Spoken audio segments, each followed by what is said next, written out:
Hello, everyone. OMG, what a day we have had. From our coffee chat this morning to the keynote speaker and then the breakout sessions. Whew, and then we had our private chat with Dr. Otis Moss. It has been quite a day, but we still have more. So if you've been popping in and out, we hope that you will pop in for just a little while as we have the virtual launch of our first book project, Ministry That Impacts. Yay! This is a proof copy, but we definitely want you guys to go and get your copy on Amazon. You can get the Kindle for 99 cents. So we really want you to get your copy so that you will have it on your tablet, and then also get a paperback or a hardcover so that you can put it on your bookshelf, because this one is going down in history. So we have a few of our authors here, and you guys know how much I love interviewing people and picking their brains. So I'm excited to have a chance to talk to a few of our authors about their chapters. So I'm going to bring them up one by one. They'll have a chance to share a little bit, and then I'm going to ask a couple questions. So our first co-author is Dr. Karen Bradford. So let's bring her on the stage. Welcome, Dr. Bradford. Hello. How are you doing, Reverend Womack? I am so wonderful. How are you? I am well, thank you. Wonderful. So I'm going to give you the stage for a few minutes so you can share from your chapter, and then I'll pop back on when you're done and we'll have a little conversation. Okay, awesome. So my particular chapter, I'm an educator, 23 years in, and my passion is reading as it relates to our K-12 population in terms of disabilities, autism, and dyslexia.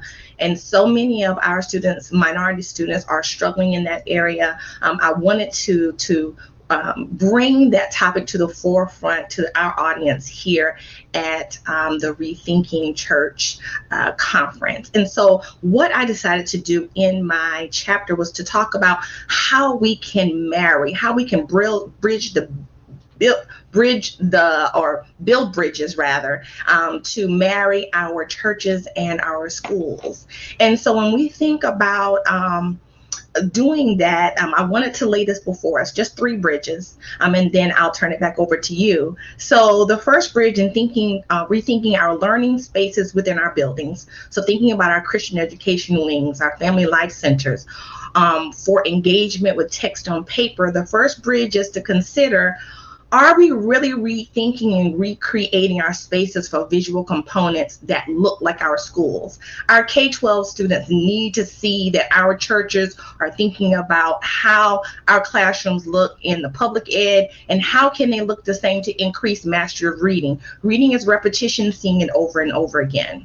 The second bridge is, how can these creative spaces provide for learners of all different disabilities? We know where we were before the pandemic. We had lots of students being evaluated for special education, a lot of students with dyslexia, a lot of students really struggling with reading, and now we're 15 months out from or after the pandemic, and we know what we're going into. So are we doing more than running off worksheets with paragraphs and questions? Because we're not going to be able to do that in our after school programs and in our Sunday schools. That's going to be a struggle before. It's definitely going to be a struggle now going back in to our buildings. So what are we thinking in terms of hands-on learning for our learners who are coming to us in a place of worship, where we're imparting knowledge about Jesus Christ into their learning? And then the final bridge is, are we reframing our thinking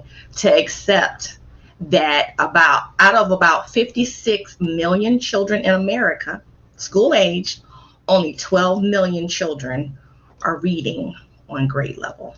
So I just give us just some things to think about, and I give a little vignette of a story of two children that I was able to help them with their reading levels, and what we can be thinking about in terms of Christian education and providing engaging activities to those students that we see, whether it's on a day-to-day basis after school or even on the weekends in some type of Christian ed format, to provide for them to reinforce their reading skills.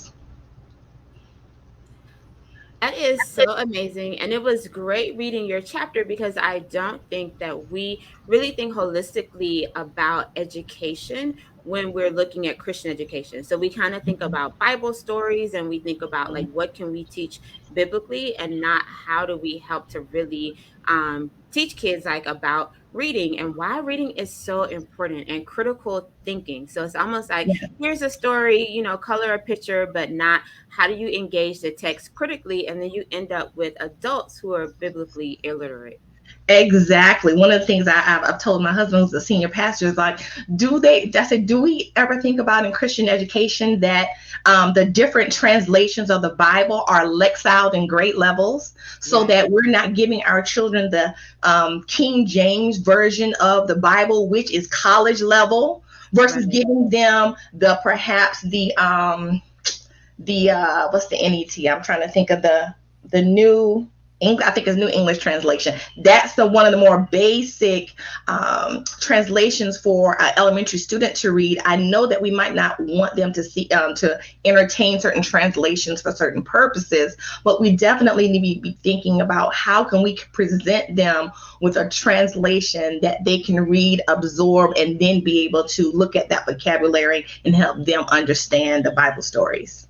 Yeah, and I think that that's so critical, even in like discipleship, because that was part of my presentation earlier today, is understanding what translation of the Bible your members are even reading. Because if Mhm. people are not able to understand the language, then that has an impact on their ability to understand what they're actually reading. So when I was trying to read the King James version, like I would go to sleep. I would be trying to have like a good devotional life, trying to be a good Christian.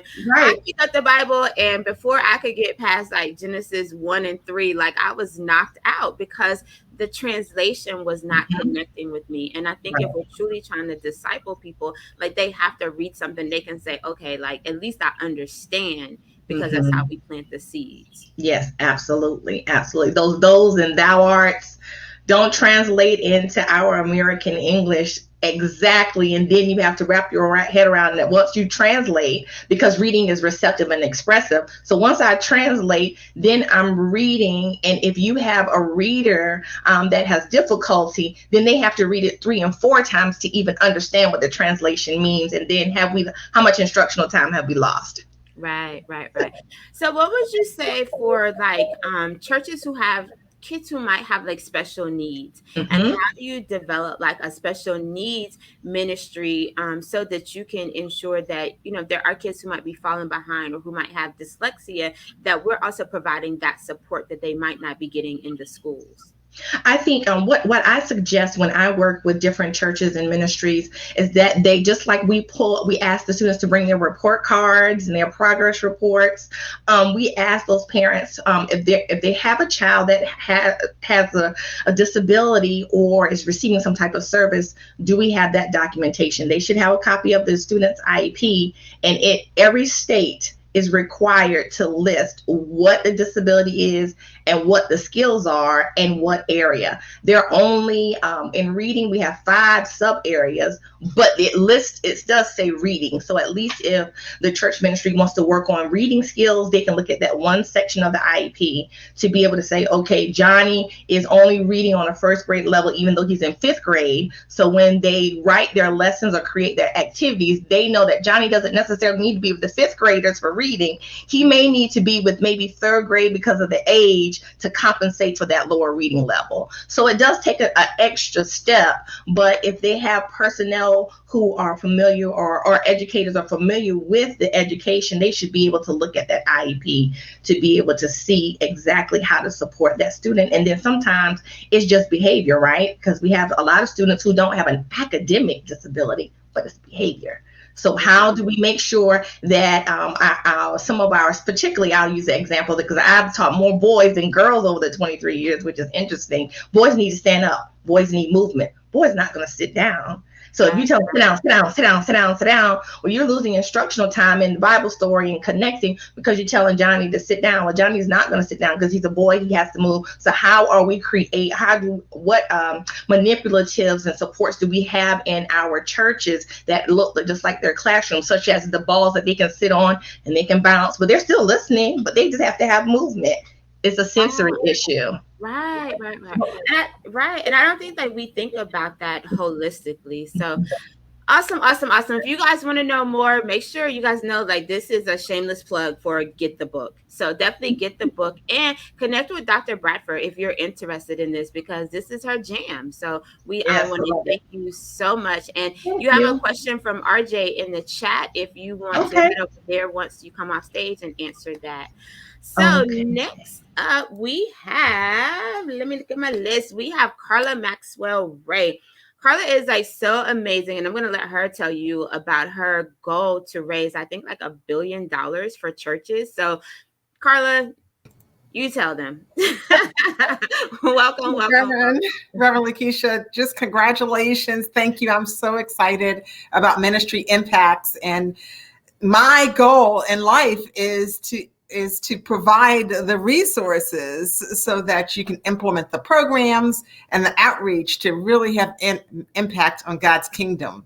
And so I had the experience and the pleasure of helping to raise $1 billion for all the campaigns from Spelman to the University of Maryland, College Park, to Boys and Girls Clubs of America. And God just prepared all that experience so that I could give it to his church and to his nonprofits.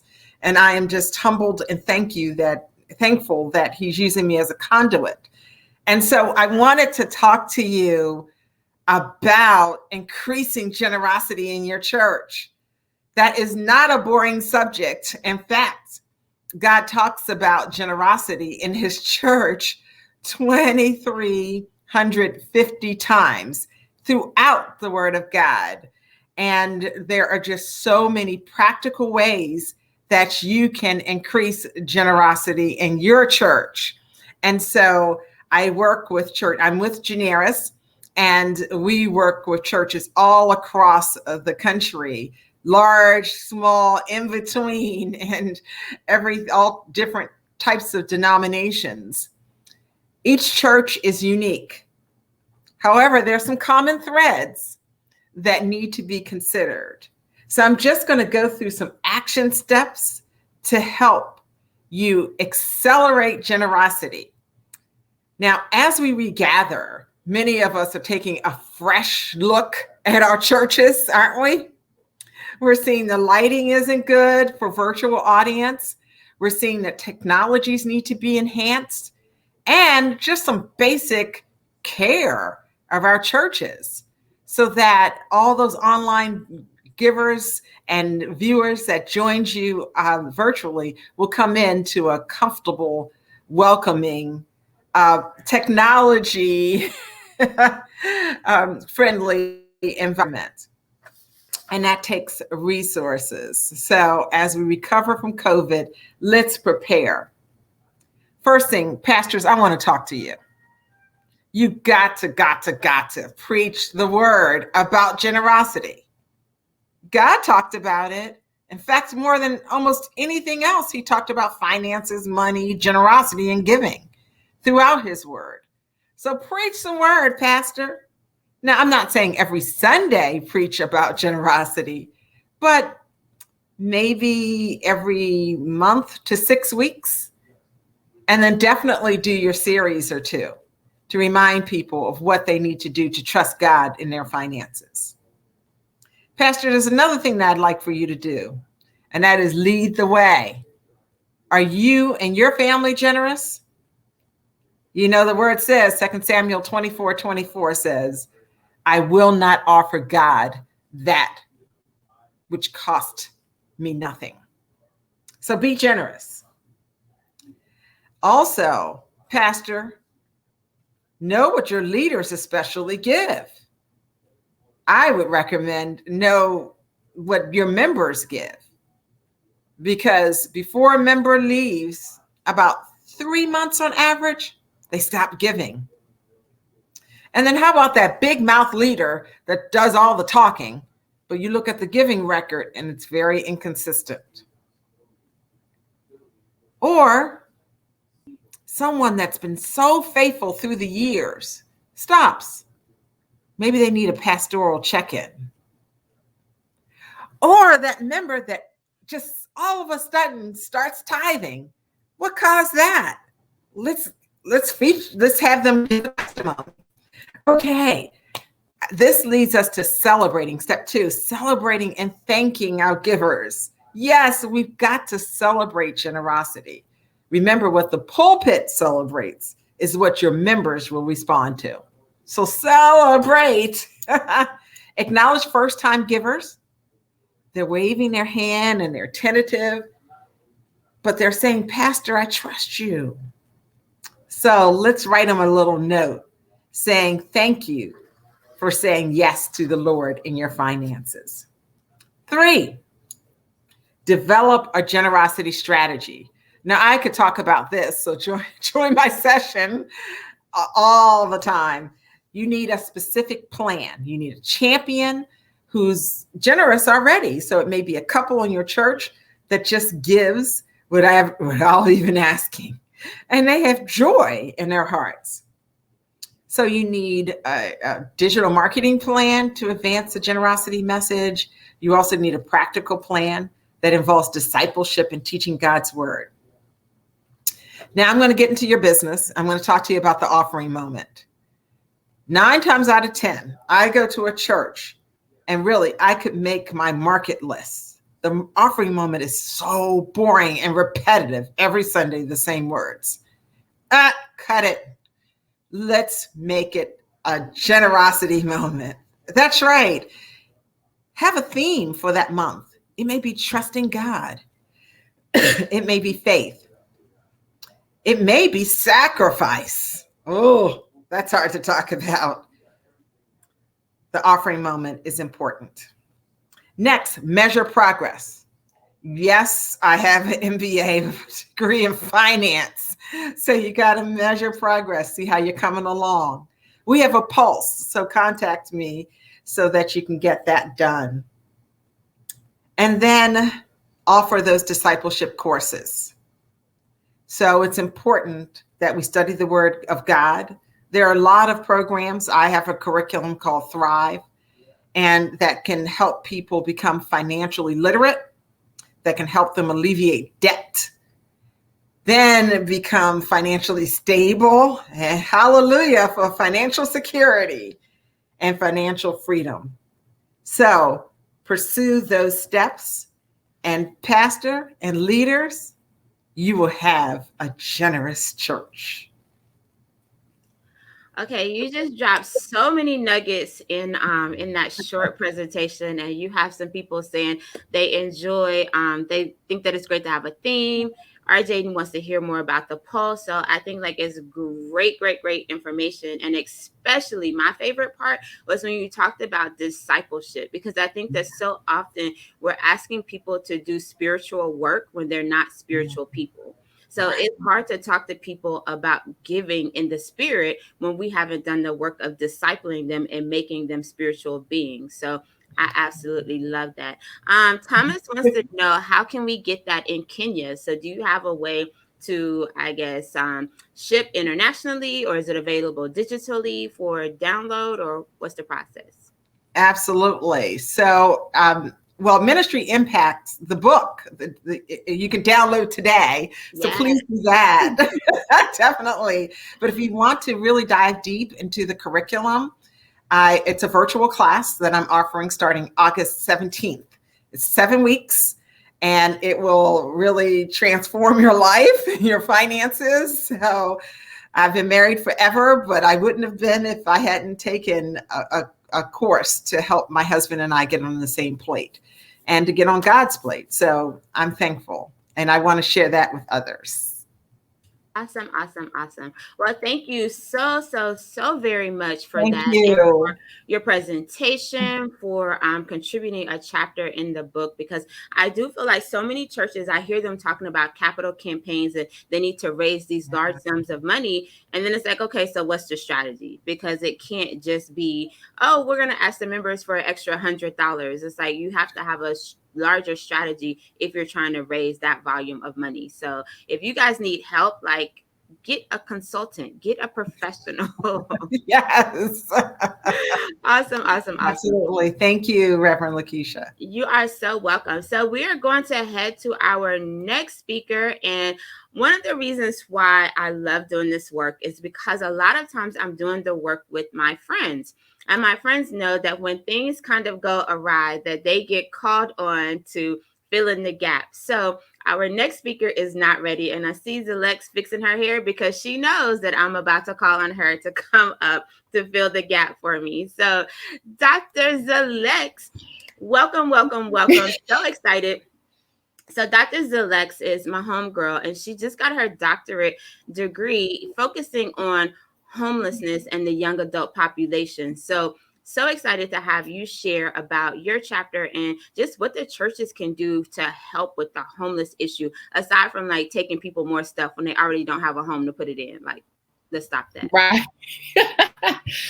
So thank you for having me, first of all. But my chapter focuses on the charge to the Black church and homelessness.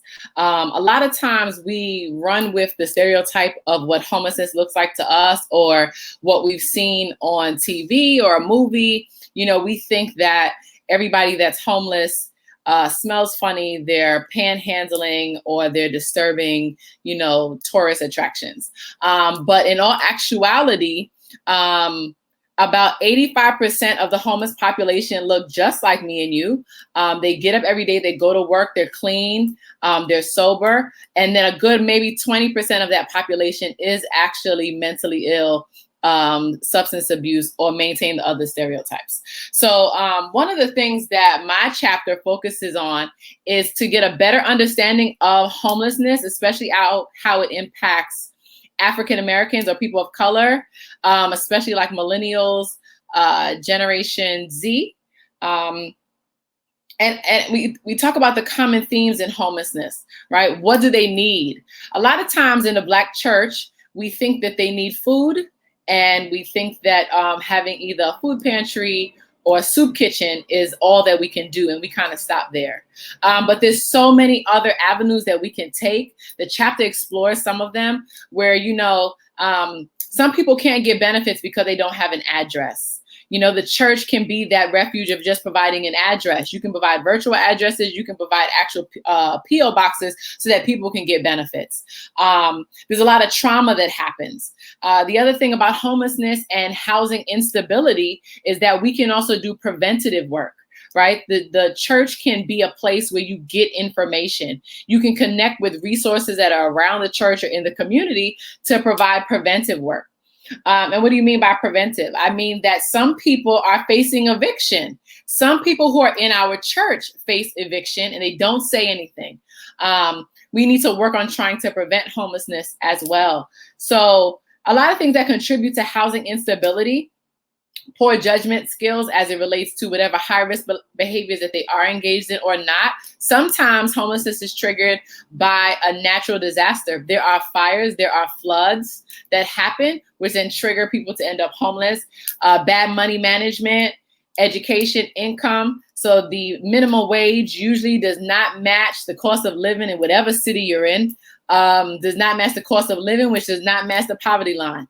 So all of these systems are kind of working against each other. And resources, you know, resources are a big thing.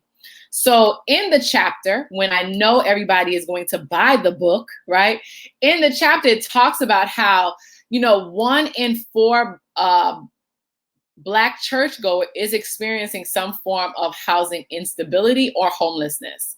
So we have to start to look at how can we educate? How can we provide workshops, resources, check-ins? How do you get somebody to save to try to prevent it? And in the chapter, and I'm not going to go through it now, but in the chapter, it does break down some sub-themes that where we can start to prioritize, such as education, providing additional resources, Medicaid, Medicare, Narcotics Anonymous or Alcohol Anonymous, mailboxes, food pantry, childcare, recreation, and after-school programs. That's a big one, because a lot of families with children under 18 in shelter, a lot of reasons why they can't get a job, which is why they can't get out of shelter, is because they don't have childcare. Most shelters do not provide childcare. And I also talk about affordable housing. But to wrap up my little summary, the biggest thing about ministry that impacts is that you have to understand that it's bigger than you. So always think about that when engaging whatever population it is that you're pouring into somebody else, and homeless ministry is no different. Okay, so the whole homeless thing is definitely one of my passion areas, which is because I feel like the church, it's almost like the man who was lame at the door in Acts. And it's like we're content to like just throw him change, but we don't actually do anything to change him or to change the situation. And that's why it irritates me to no end. I know people have good intentions, but when they want to go down to the bridge and like take people these little bags or whatever, or we're going to go feed you. But it's like, do we ever say, hey, why don't you come to the church? And we're going to give you, and I've seen some ministries to do this, to give haircuts or to give them the opportunity, like with mobile showers. Like, do we do that type of impact that can actually help change their situation? Or do we just do something that's going to make us feel good? I definitely think that we have to start taking a practical approach to this, right? We have to stop going with the stereotype. Like we said, panhandlers, yes, they're disturbing the neighborhood because they're trying to make ends meet. Yes, homeless people are hungry and they do need something to eat. So we're not trying to put down, pantries or soup kitchens. But at the same time, there are other resources besides feeding somebody, So we have to start to look at what can the church do? And you can do something at whatever level of finances your church has. A lot of churches might struggle with that. Getting a virtual mailbox, I think, is like $1 a person. That's very limited. Or just going into a memo of understanding with a community resource wherever you're located. That's free. That's about networking and finding out what's in your neighborhood in order to try to build resources and give those workshops. Awesome. So another issue that I find, and you touched on it, is the home insecure. And I think a lot of times those are populations that are underlooked. Like my son and I were home insecure for about 8 months. And it didn't mean that we were living on the street, but we were living in a hotel. And like you said, we didn't have an address because we had just relocated. I got sick, just life happened. And not having an address impacts your ability to do so many other things, and it becomes a ripple effect. And I don't think that we take the time to assess whether the people who come to our churches and they look like they have it together, because if you look like me, like you wouldn't think, well, if you look at me, you probably wouldn't have thought that I was home insecure. You would think that I had it together because I know how to make myself look presentable. But there are people who are home insecure. So how do we get to the point of helping those people or getting them to like share what their issues are? I think the church has to go back to being a safe space. I'm not sure at what point in time that we stop being that safe space, but we're just not a safe space, right? We're still very judgmental when people come through the door. You don't know if they're homeless, hungry, tired. You don't know anything. You just don't like their outfit, And we have to get away from those things, because from millennials and younger, let me refer to them, they have no problem sharing whatever they need to share, which is much different than older generations, okay? They'll share if they feel comfortable to share, right? And there are divisions of the Black church that were designed to build rapport with people that come into the pews. That kind of stopped happening, and we kind of became like cliques and sororities or fraternities or something like that inside the pews. But you have to be able to build the rapport, and the person will eventually tell you. So that's why if you start small missions and get the person and you get them engaged. I've been to food pantries where the workers didn't even speak to the people. Like they just gave the food, the people sat down. What was the point of the pantry if you're not going to talk to somebody, if you're not going to find out how you can help them more than food? So we have to start to look at avenues to not be intrusive, but to learn how to build a rapport, because they will tell you, because they do in fact need the help. Yeah. I think that that is so important. And that is one of the things that you talk about in your chapter, if I'm not mistaken, about churches being a safe space. Like, how do you be a safe church? And yes, Robin, you're right. Like, we have to get that word safe space. Like, that's what the church is supposed to be. And we have gotten into this model where we are everything but a place where people can come to find salvation, to come and find safety, to come and find spiritual growth. But we got the Zumba, we got the fish fry, we have all that going. But it's like, for people to really get the healing that they need, so many ministries are missing that. And then they're wondering why people don't come back. Right. Like, you have the food pantry. Why don't they join the church? And it's like you said, like, y'all didn't even speak to me. Like, why? Y'all gave me my want to be a member? I sat down. Right. Right. Like, what am I coming back for? So yeah, so get the book and definitely connect with Dr. Zalex if you have a homeless population that you're trying to reach, or home insecure, and you just want some strategies on how can you be effective and not just do like this token charity, but how can you really have an impact? Because I know she would love to talk to you. But the other thing about the chapter, so people can plug into that, we're not going to talk about it now though, Right. is that I do talk about how we don't promote home ownership in the Black community. Right. So that's another thing that goes into like giving of resources and education. We need to go into starting to groom future generations in home ownership, which, believe it or not, the millennial generation is the first generation that is now shifting that. They do not want to do home ownership, and it's trickling down. We kind of need to go back into that, because a lot of Black and brown communities do not own where they live, which then leads to housing insecurity or ending up in shelter. Yeah. Awesome. Thank you so much. Anytime, anything for you. Next, we have RJ, who we met last year at the summit, and we have just been, well, I've been like a fangirl every since of his ministry and the work that he's doing. So yes, thank you, Robin. Robin got her book. So RJ, come on up. Tell us about your chapter. Hey, everybody. Thank you, LaKesha, for all that you do to help us promote ministry in various spaces. Thank you for the opportunity to participate. The chapter that I was able to write was Rethinking Worship. The concept of rethinking worship is that for a long time, especially during the pandemic, we've been talking about how to do it.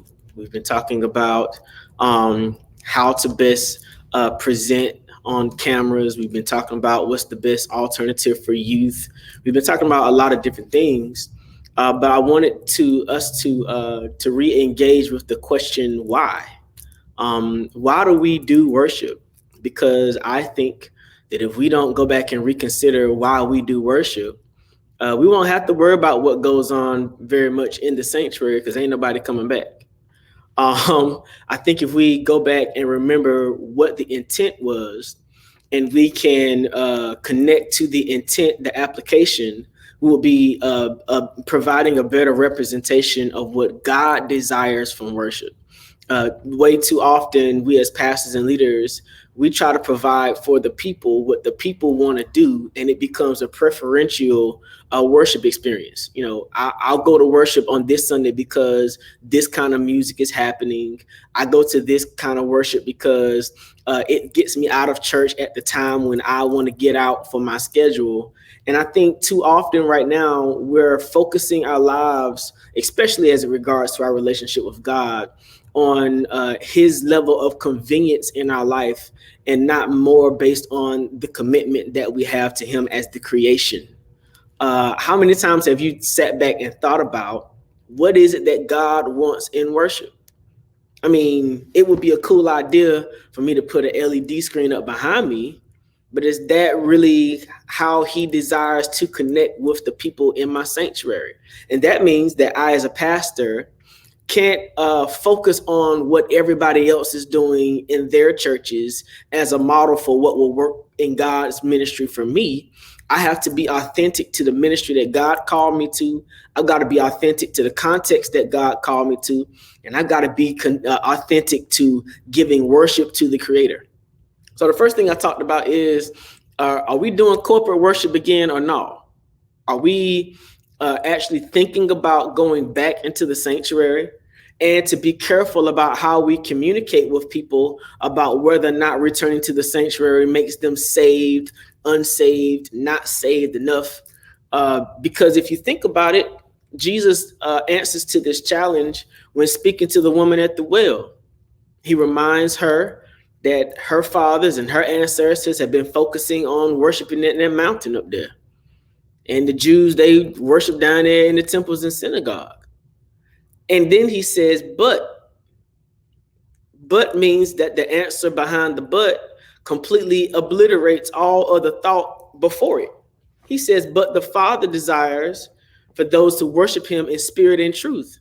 So if we're not figuring out how to worship God in spirit and in truth, it don't matter where you're in your sanctuary in your local church or whether you're at home if you're not getting to the point of spirit and truth. So how do we get to the point of spirit and truth and still provide a presentation of worship that God is excited about? How do we connect the believer to a worship experience that is authentic to who God is in them and presses them beyond the stuff that gets intermingled with it to get to the true heart of what God desires from us?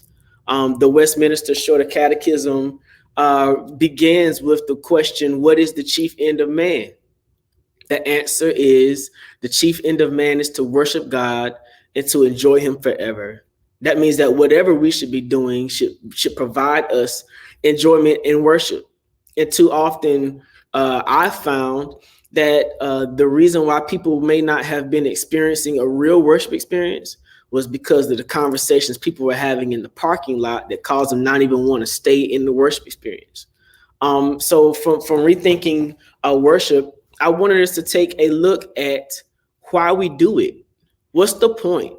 What is the reason why our worship services are ordered in the particular way that they're ordered? Because if we don't understand the reason why, then there's pretty much no appreciation that's going to be attached to that. As we're regarding rethinking worship, worship now has got to be an experience that will cause somebody to forego the opportunity cost of sitting at home. If I'm sitting at home comfortable and cozy and I'm watching you on my screen, I've been able for the last year and a half to have a worship smorgasbord. I can go get praise and worship over here. I can go get prayer over here. I can hear the word over here. And if I went over here to hear the word and the word didn't hit me right, I can go back over there and get some more word. And I can go hear the word when it fits my time schedule. I can get word on demand. I can get word 3, 4, 5 times a day if I want to. And so the point of the matter is, if I'm not presenting God to people in a way that is authentic, in a way that they can embrace who he is beyond the superficial into the spiritual, and do it in a way that is portable for people to still feel that same experience on Monday through Saturday, ain't nobody coming back to your church. If you don't do it in a way that makes them feel like they're missing something, if they ain't got that fear of missing out, that FOMO in the midst of your worship experience, why would they come back? The truth of the matter is, I believe that COVID freed the shackles of the enemy from a lot of people. COVID freed people from going to churches just out of the mundane route of going to church. COVID freed folks who were looking for a way out a long time ago. And now as we reconsider gathering together, I don't think we should forsake gathering together. But when you gather, when you choose where you're going to gather, choose that place on purpose. Go to a place where you feel like God's voice is evident in your life. Go to a place where your gifts, talents, and skills can be nurtured for kingdom building. Go to a place where you feel like God can really speak to you. And if your mama and your daddy and your cousins and friends don't decide to go along with you, remember that it is a personal relationship between you and God that makes the difference. These are the concepts that I tried to present in Rethinking Worship. And I really, really hope that everybody goes out to get a copy of this compilation, because the voices and the words that are used on these spaces is just phenomenal. And I thank you again, LaKesha, for making all of this possible. Oh no, thank you so much because you dropped so many gems. I'm definitely using that FOMO, fear of missing out. Have not heard that before, and I was like, I gotta get that.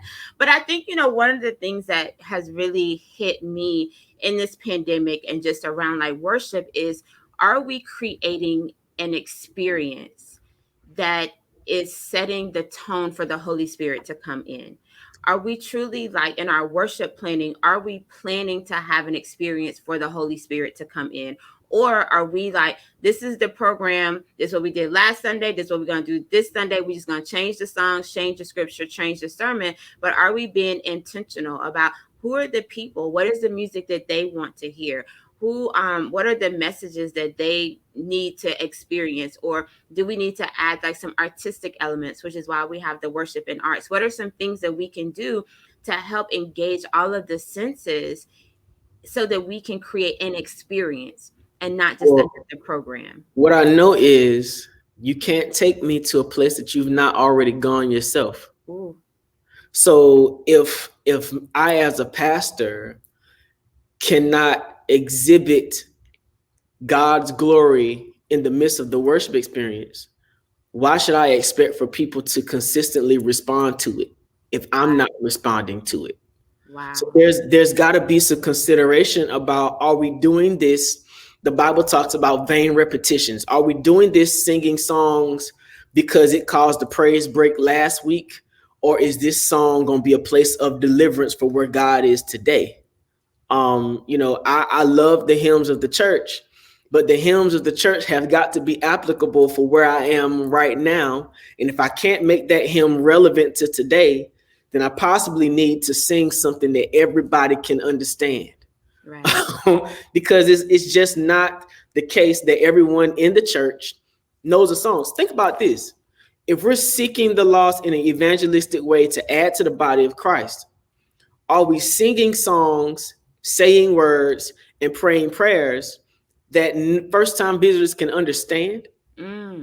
If they have to have a theological background to understand what you're saying, then they're already lost in the sauce. If I got to sit in your church with a Vine's exhaustive a dictionary and the Strong's Concordance to understand what you're saying, and I'm a first-time visitor, I'm already lost. You're preaching over my head. And it's very difficult as a pastor to reach everybody where they are. But I went to seminary.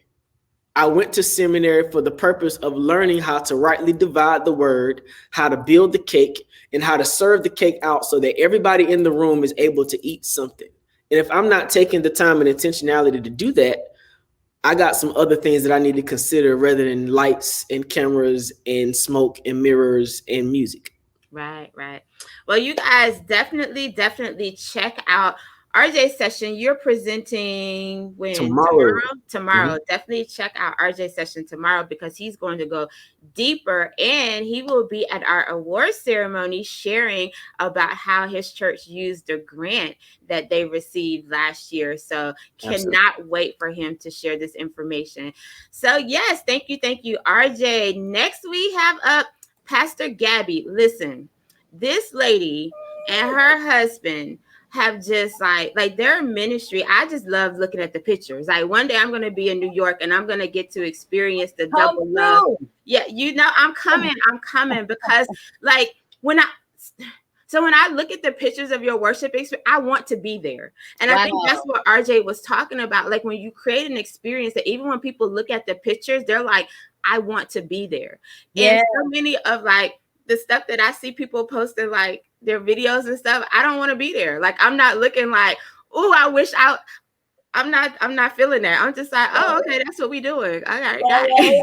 That's what we on. That's what we on. Right, that's what we doing. Got it. Like y'all handle that. But when I see what you guys are doing and the experiences that you're creating in your community, it makes me want to be a part of it. So please share with us. You had a phenomenal story, just like the background of how you guys got to where you are. So take it away. Yeah. I mean, you are an incredible visionary. I don't know how you do all the things you do and bring all the people together and still allow us to really speak to our areas of passion, but you do it amazingly well. So I can't see the chat, but anybody in the chat, just throw some love to her because She's dope. So my name is Pastor Gabby Cudjoe Wilkes. I am a church planter. I started a church a few years ago. And so if when you pick up this book, not if, when you pick up this book, you will see many, many pivotal stories. My chapter, I had decided to call it Don't Quit on Yourself, a pastor's story about dream work.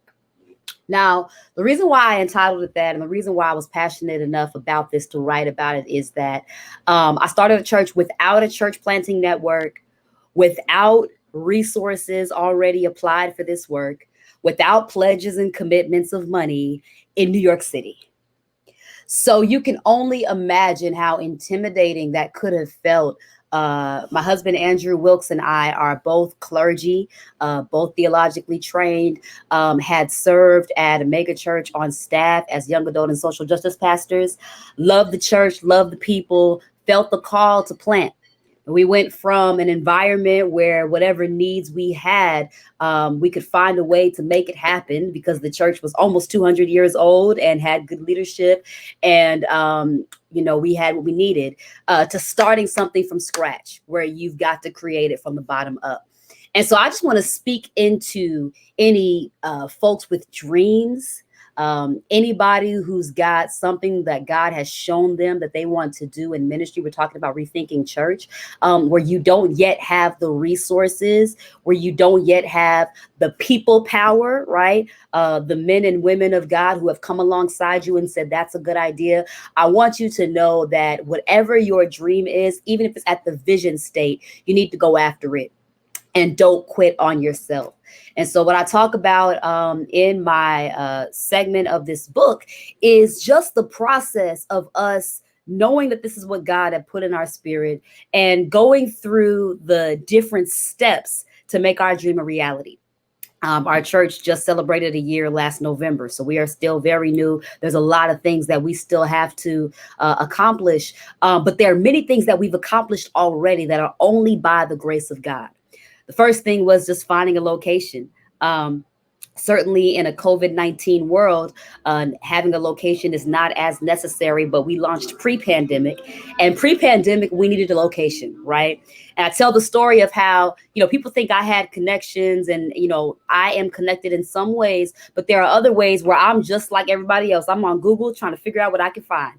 We found our space by doing some targeted Google searches, by doing a whole lot of walkthroughs where the good people were telling me how much stuff was. And I was like, oh, that's interesting. Y'all know that voice we get when we know we can't afford it, but we don't want to show out and tell them right there. Yeah, I had that voice many a times like, oh, okay, well, thank you for the information. Do you have a brochure? No, and I can't afford even a percentage of what they asking for, right? But using Google, right? Not being turned down, like knowing that there was going to be an opportunity where I could find what we needed, and thank God we did. Second of all, sharing my vision with enough people until the right people were able to come alongside it. And I want to pause there for a moment. Sometimes you're going to share what God has shown you, and people are not going to, they baby not going to leave. In the words of Elizabeth and Mary, there are some folks, they don't mean you any harm. They're not haters. They're just not assigned to your vision. And so it don't leap for them. It doesn't excite them. I'm going to tell you from experience, bless those folks and keep looking for the people for whom it resonates. Because you don't want people attached to your vision who are doing it to do you a favor. You want people who God has shown them a vision, and they see that being connected to your vision allows them to fully activate the vision God has shown them. Then you don't have to pull people along because they're already being activated by what God wants to do in their lives, and their connectivity to you gives them opportunity to use their gifts and talents. Right? So when you're talking about not quitting on yourself, there's going to be some no's. There will be some closed doors. There will be some opportunities that change. There will be personnel change. There will be moments where your money is flowing. There will be moments where you're dipping into your own pockets, just trying to cover this hole and that hole. But I'm here to tell you, do not quit on yourself. And so the Holy Spirit led me to write this chapter as a way to inspire everyone who's close to quitting. Everyone who the money ain't there, The people aren't there. You're in a market with a lot of competition. You don't know if you're going to be able to pull off what it is that God told you to pull off. I'm here to tell you, don't quit on yourself. As long as you are willing to remain committed to what God has put in your spirit, after a while, I talked about this in our session earlier today. Some of this work takes a long time, takes a long runway, takes a very long time for it to pay off. But after a while, if you are not weary in well-doing, you truly will reap a harvest if you faint not. Do not quit on yourself. Believe in yourself. Believe in the vision God has given you, and God will do the rest. So I think my 5 minutes are up. I'm turning back to you, Reverend LaKesha.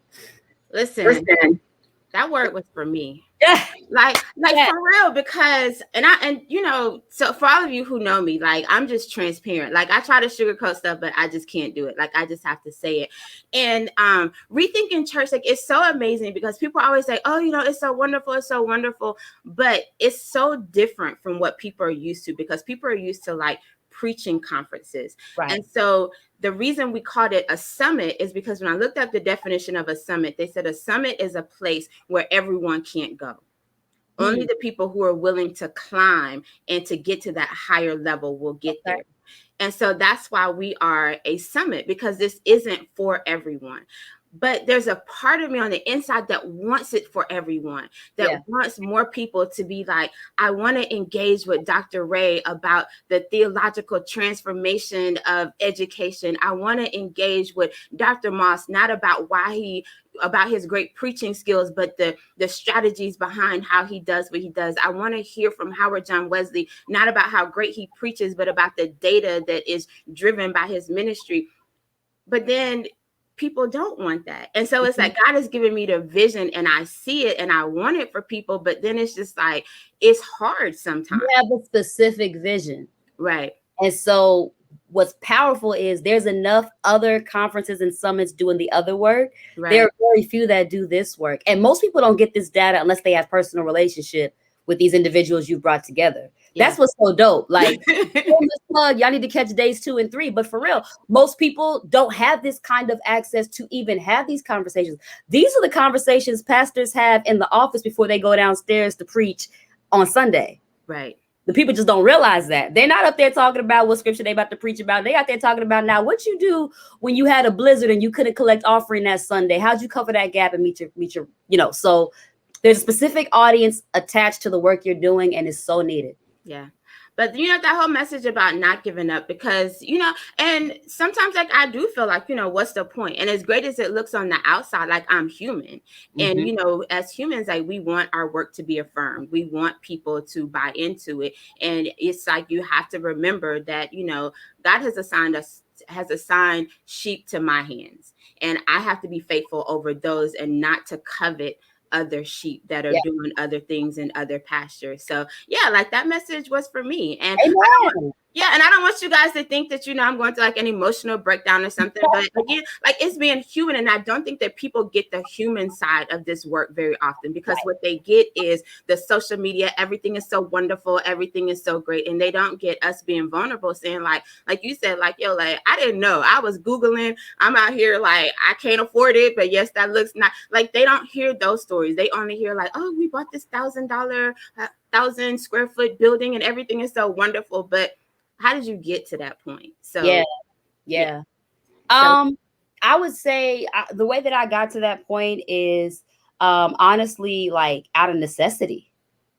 There was no fallback plan. Yeah. So I didn't have, you know, folks with land and resource that could open up something for me until I found something. It was find something or it's not going to work out. And so I didn't announce that our church existed until we found space. That was the thing we needed, because we knew how to do church. Right. That been in ministry for a long time, but we needed space. So I think I got there just by, and it was a faith walk too, right? Every step of the journey, when I found what I needed, was confirmation for me that God was providing. So it was just it was a necessity thing for me. It was the only option. I had a lot of folks praying for me, but they couldn't help me, you know, in the financial and resource ways that I needed. Now their prayers helped me, but that was what they could offer. And so I took that and, you know, let God do the rest. Yeah.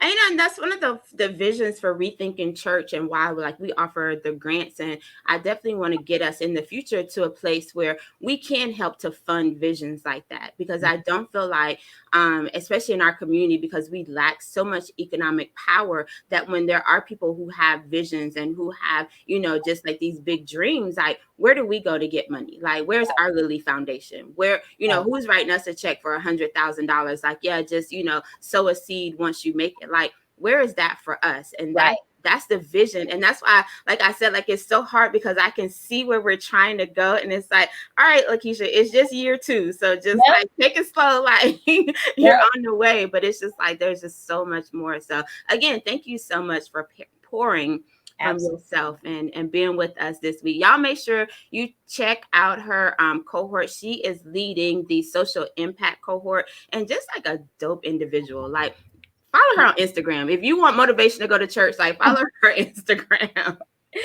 Yes, y'all, come through, and you are dope as well. Thank you for just, gathering us. And y'all, let's enjoy these next 2 days. Make sure you buy this book, though. This is order that copy, ministry@impacts.com. Make sure you don't leave here without a virtual, digital, or physical copy of this book.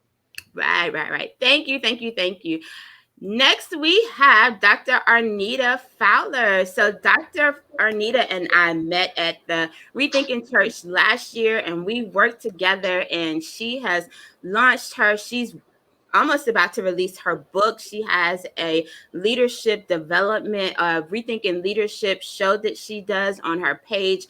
But she's about to share, I don't know how much of her story she's going to share, but she's about to share how she has a social justice ministry as a result of something that happened in her life. And when I read her chapter, because I knew the story, it just touched my heart that she felt safe enough and she wanted to share that story with us. So welcome, Dr. Arnita.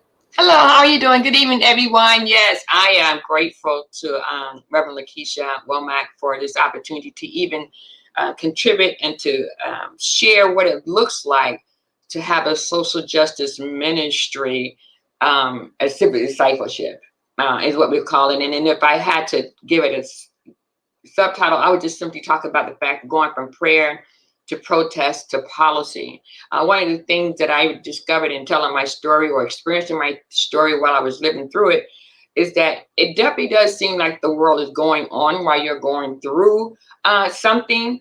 And yet, you know that you're standing on your faith and you know that you believe. But what does that look like when it comes to social justice? And what does that look like from a church perspective? And how can someone help you when they say they're praying for you? This gave me the opportunity to be able to share what social justice ministry looked like for me when I was going through my experience. And so you're reading the story, so I'll just kind of touch bases really quick. My one and only son went missing, and I discovered that there were gaps in the law that prevented me from reporting him missing. And so as I was living through that experience, it was my church family at the time that helped me to be able to strive through it. And so I talk about a social justice ministry model that allows us to really engage in justice and not just us, where the church actually helps us to be able to navigate the waters, should I say, of the political arena, meaning that I didn't have to show up at the table by myself when I was advocating for legislation to be changed, because as you and I both know, that we can protest, but until we change policy, then we are going to be protesting the same issues again. And so my goal and my objective in sharing this story was to be able to show what a model looks like for social justice ministry from the lens of civic discipleship. And in this time that we're living in right now, it is definitely evident that we are in several struggles for justice and peace. And so as such, it has placed fresh demands on the Black church and what that will look like for the leaders, and able to have a renewed commitment to engage for genuine equality and racial justice.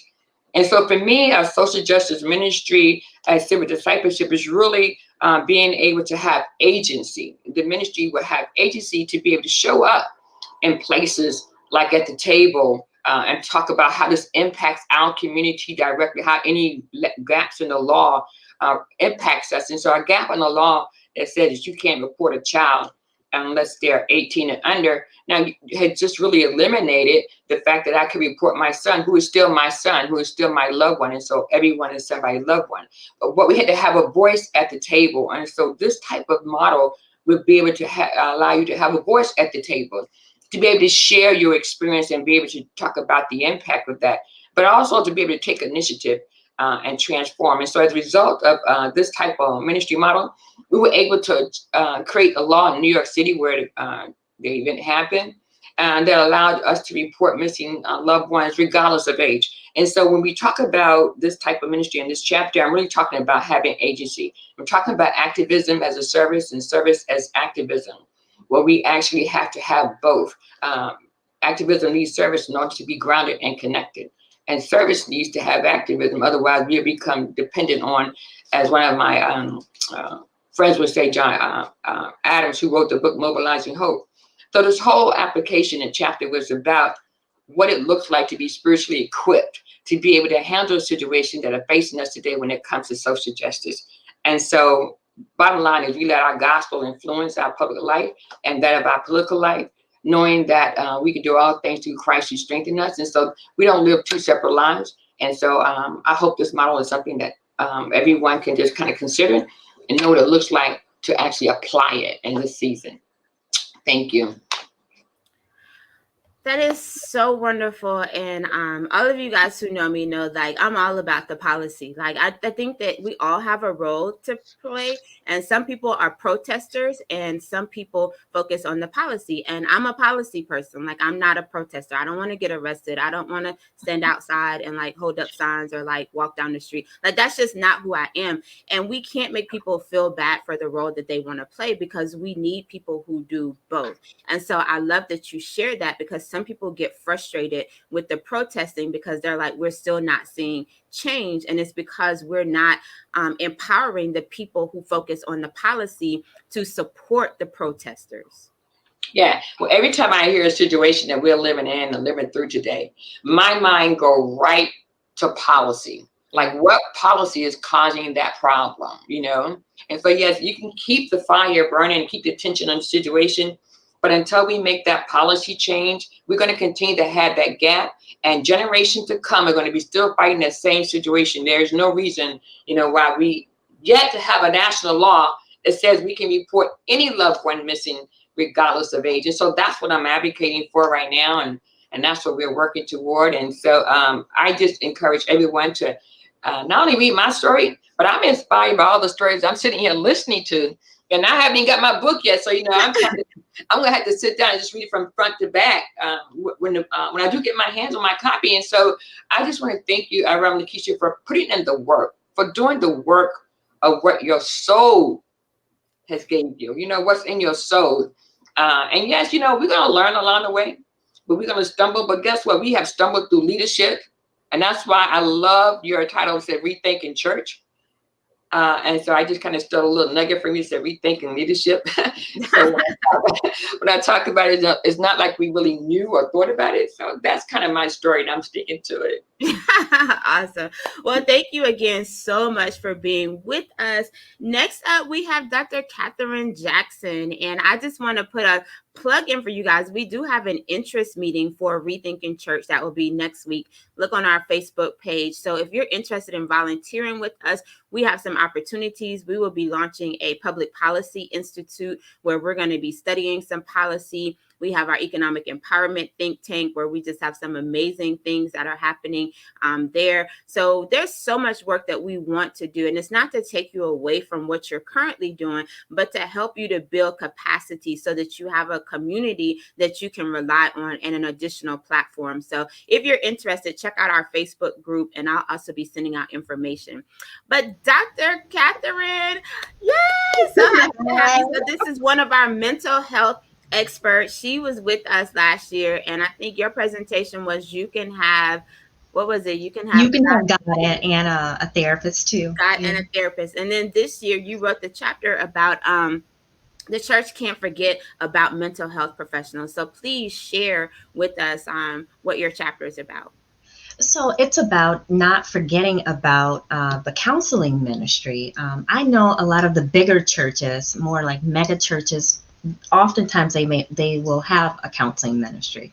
However, some of the smaller churches, maybe even medium-sized churches, oftentimes don't have a counseling ministry, and it's not really that hard to have one, because you can have a counseling ministry at different levels. So we make sure we got like a whole bunch of programs for the youth. We make sure we got stuff for singles, for couples, and in my church, which one of the things that I love about my church is that we feed people like hot meals, and people can come, no questions asked. So we're covering a lot of bases. But when we are thinking about holistic services through the church, looking at our members through a holistic lens, we don't want to forget about their mental wellness.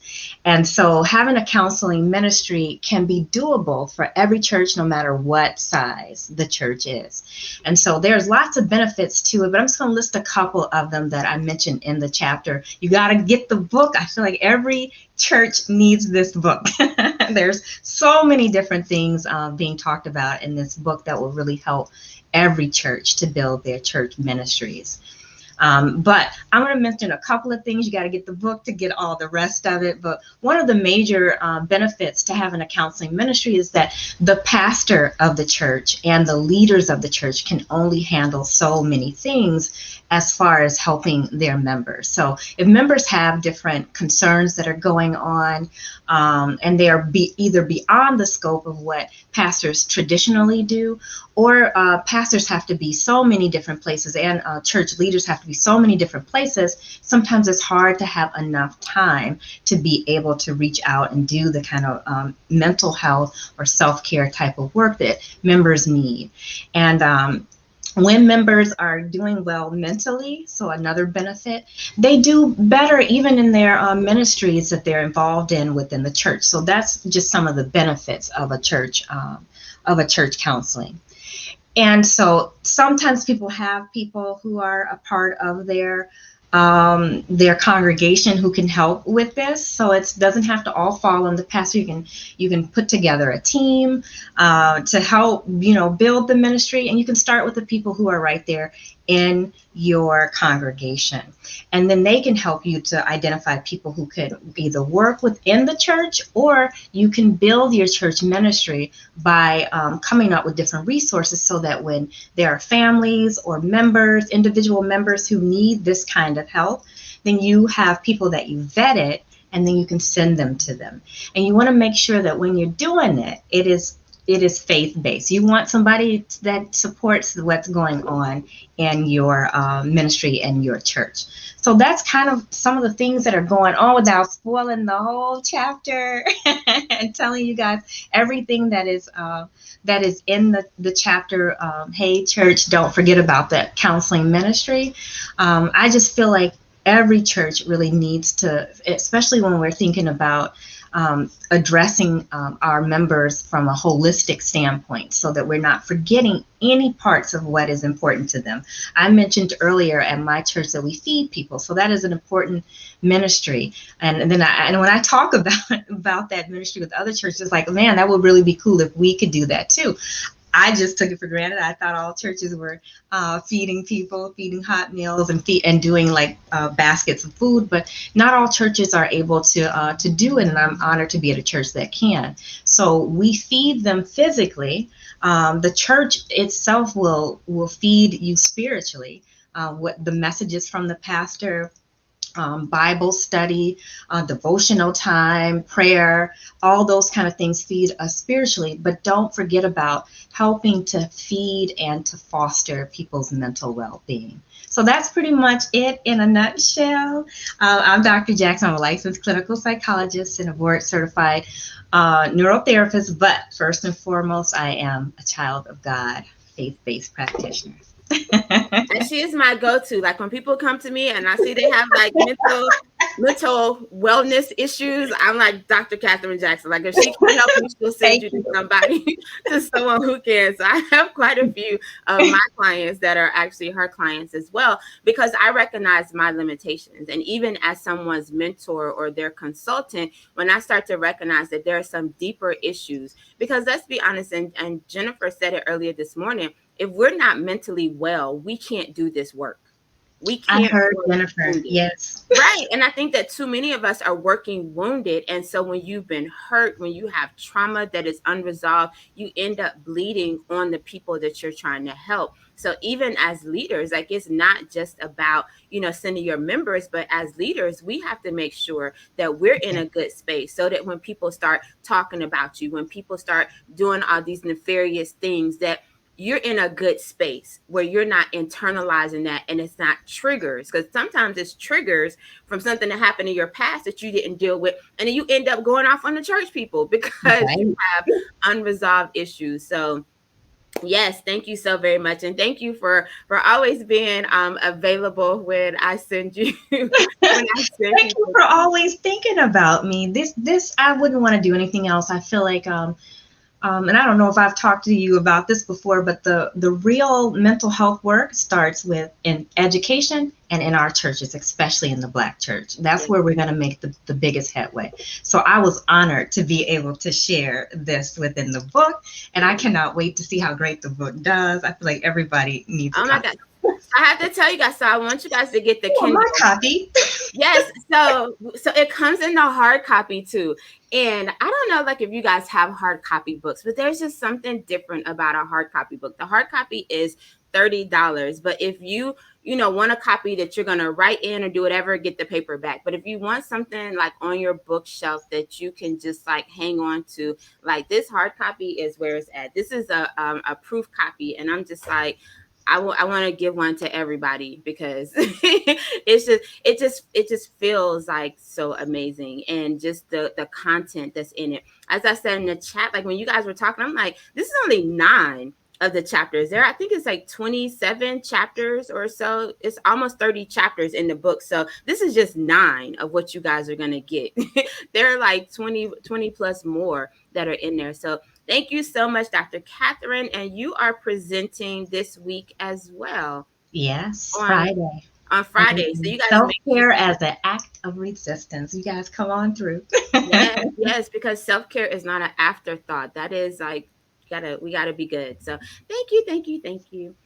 All right, y'all. Last but definitely not least, we have my new friend, Janelle Youngblood. So me and her husband connected on one of the first anthologies that I did, and did not even realize that they were married. I don't know how, with the same last name, and Youngblood is not a common last name, until he was like, yo, that's my wife. And I was like, oh, wow. So it's just a small world that we're in, and just like so pleased to have our resident CPA who listen, we all need a CPA, because if your money ain't right, we don't want you going to jail just because you didn't know what to do. So take it away.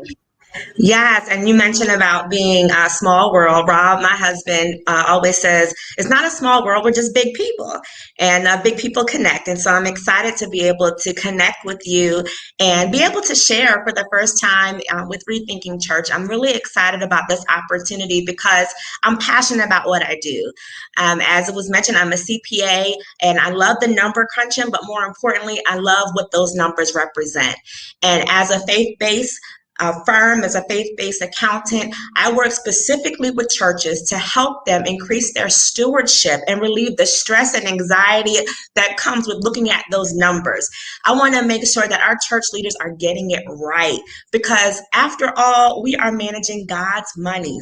In the church, we're not accountable to the SEC or to shareholders, but we are accountable to God and to the members of our organizations, of our ministries, with how we handle those resources that people are paying in their tithes and offering. So we want to be good stewards. We want to show ourselves worthy to manage those treasuries, the treasury that comes into the house of God. And that's really important. We're a representative to the world about how money should be managed, right? When I started in the accounting field, it was around the time of Enron and WorldCom and all these big financial debacles with corporations. And I'm thinking to myself, like, who's looking after the church's money and making sure their books are solid? And that's what really got me started on this journey about wanting to make sure that there was a spirit of excellence that was brought to the forefront of how we manage the money in the church. And that's what Friday's session is about. Church Money Matters. But in this book, I'm so excited about the chapter that I wrote about is vision versus sight and the lessons that we can learn from blind Bartimaeus. Like, what insightful message did he have to share even as a blind person? And in the book, I really focus on the budgeting aspect of when we have vision, how that compares to sight.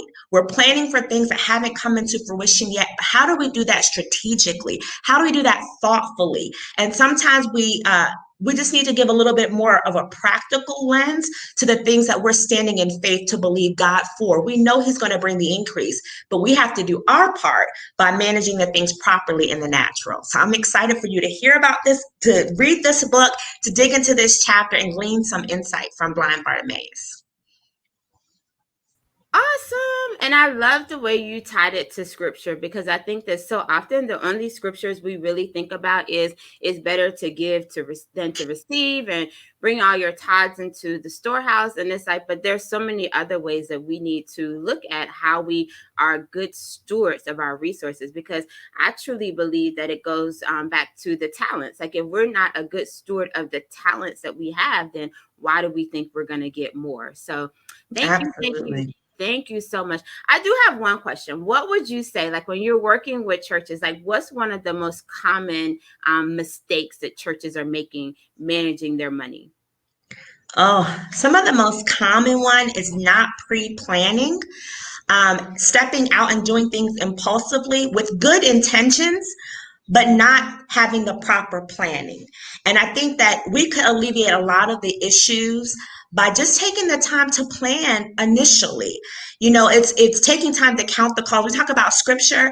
It's Yeah. about counting the cost before we step out there and really being strategic about that. Poor planning is why we see insufficient fund charges in a bank statement, which is like my pet peeve. There is no reason why we should see insufficient fund charges on a bank charge, for the church.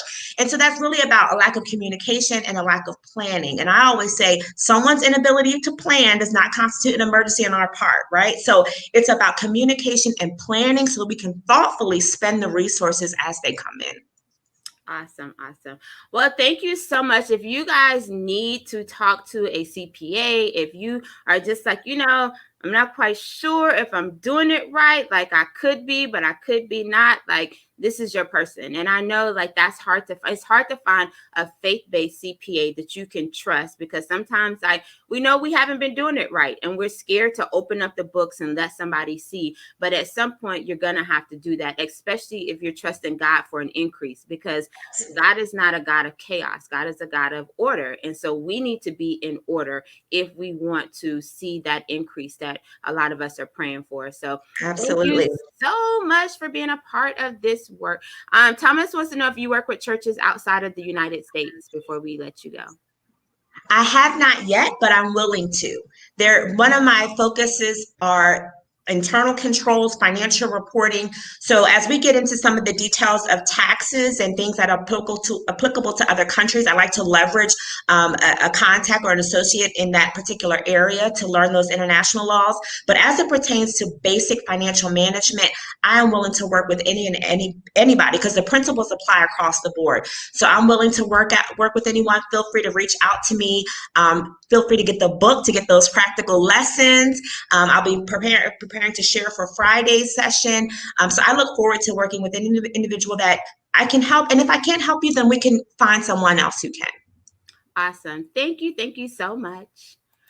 So this is the end of this portion. We have our author showcases that will begin at 5:00. So take a break, get you something to eat, and you guys can eat while you're in the showcases. Don't feel like You have to just be playing in front of the computer. Get you some food and sit back. We have some great authors that are sharing this evening as well as tomorrow evening, because this is all about knowledge. And with a lot of these the people who are in the book, like, you can hire them. So if you need a consultant to help you find a location, plan a church, hire Pastor Gabby. If you need help with like your mental wellness, hire Dr. Catherine. I'm not going to tell you guys that they're going to work for free, because they don't work for free, but we have money for a lot of other stuff. So let's put our money where it's actually going to bless us and help us to be better, in addition to all the other stuff we like to spend money on. I don't like counting people's money, but just know that, you have to make some investments in your ministry if you're trying to do impact ministry, if you're trying to get to the next level. So take a break, come back at 5:00. You'll go to the main area. You'll see the sessions, and just pick a book that you want to hear more about, and let's support our authors. So see you guys later.